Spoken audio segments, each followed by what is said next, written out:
there, Paul Clinton with The Right Way.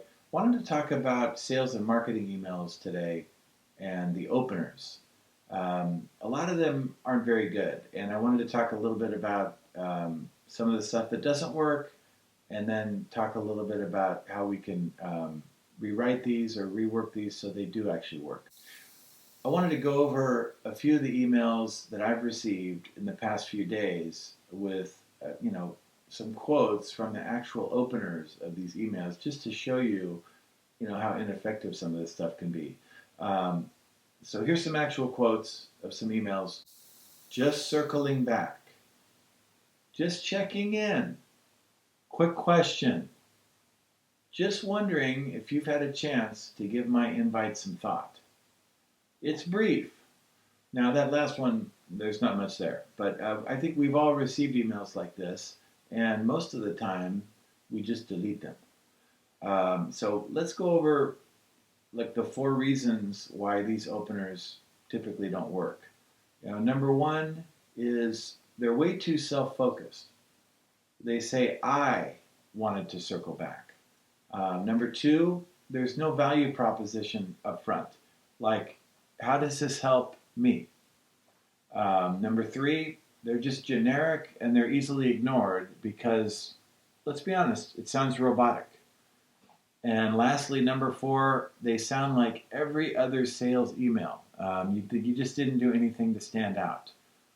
And not surprisingly, when you get past these openers, none of these pitches got any better. These openers were usually followed by a pitch slap, where they immediately dump product features on you. And then they usually close by pleading for a meeting.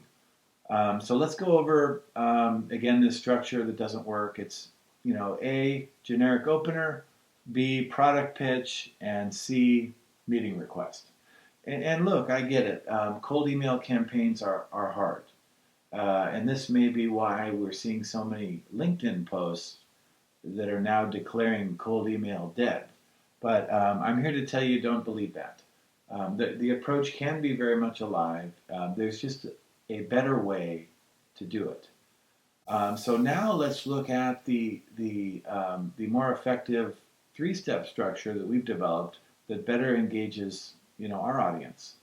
It starts with step 1, offer value up front. So here would be like an example of something we could write. I noticed your team is expanding into the enterprise market based on your recent Series B announcement.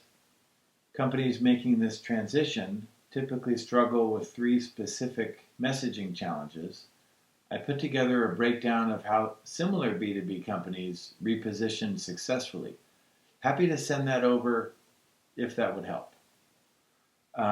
Then step 2, we would like to try to ask like a problem awareness question to show that, we understand the world they're living in. For example, are you happy with the results from your current lead gen process? This is simple and it's direct, and it just gets them thinking also. And then step 3 is we want to provide a resource when we can. This builds trust by proving that you're focused on helping, not selling.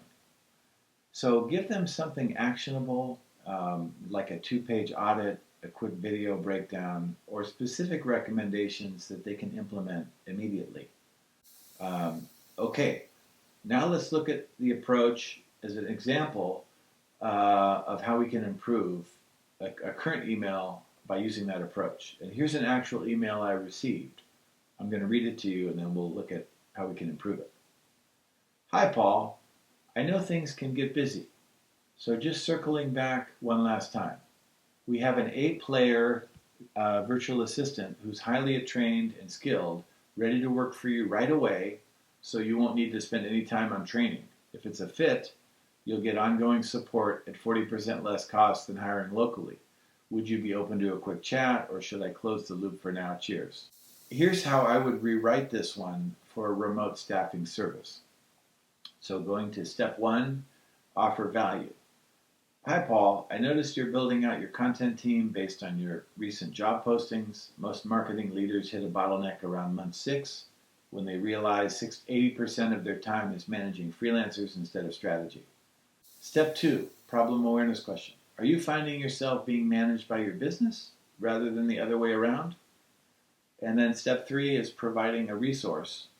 I put together a 2-page staffing roadmap showing how 3 similar B2B companies scaled from 2 to 20 content creators without drowning in management overhead. Happy to send it over, no strings attached. And of course, we actually have to send that resource and just take a little time to kind of put together something for them.